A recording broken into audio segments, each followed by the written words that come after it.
Big Blue Nation, what's going on? It's your boy Big Blue Steph, back at you with a post-game victory video. I'm glad to say we came out with that dub. Told you I was feeling it this week. I really could tell, man. Dayball, Wink, even Kafka had they folks juiced like they was ready to play this game. We did start off pretty slow first quarter, but soon as McKayvon came out with that energy, with that determination that he was going to impact this game. Sunday night football, he was like, I'm gonna make my name. I'm gonna make a name for myself. Little baby LT out here, and it came out. You know, LT to KT. But yeah, we came out with that W.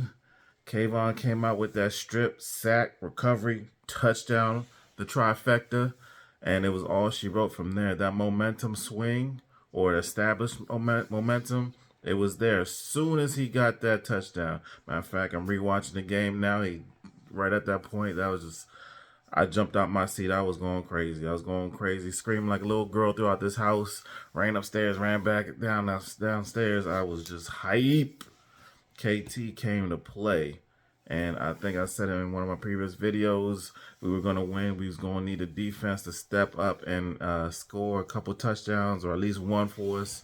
I don't know how long it's been since they've had a defensive touchdown, but, they came through. KT came through. I mean, we could have had another interception towards the end of the game, at least with dude McLeod, but, it looks like he got stone hands, but that's okay. He kept the ball, kept the play going. At least they weren't able to complete it. We stood tall. We had a goal line stand. We had the sack. We had the sack and the fumble recovery. So, we played a tough game. We played a tough game. That fourth quarter, Saquon came through, ran the same play 3 straight times, right up the middle, right up the gut. And Saquon made the best of it. Their defense adjusted a little bit, but we ran off just enough clock to make this game, out of hand. Of course, in Giants fashion, we had to take it down to the wire, but we stood firm. We stood firm. The blitz came through. That D line was hype. It was good to see Leonard Williams back there, making plays when he's there. And I know he's not 100% healthy. He sure didn't look 100% healthy, but just his presence being there makes Sexy Dexy even more of a factor. Ojolari was in there. KT, like I said, was there almost all game long, taking his little breather breaks when he could. But, I mean, defensively, we held tight on the D-line. That run defense is trash. Washington really let us off the hook with that one. The game was never really more than a 2-score game. And for some reason, they decided, we better pass it than run it. So, oh well. Bad coaching, I guess. But yeah, Dayball's steals back. It was good to see that 4th and 9, and it was funny. No one really thought they was actually gonna snap that ball or actually, they just thought it was gonna take a penalty. And here he goes. DJ once again proves, he's a very good quarterback in this league. He may not be top 5, but he gets the plays done whenever he can. Ain't no quarterback going to be perfect. No one's going to have 158.3 rating all the time, QBR of 90 plus, whatever. But he made plays when he had to. He tucked the ball. Protected the ball throughout.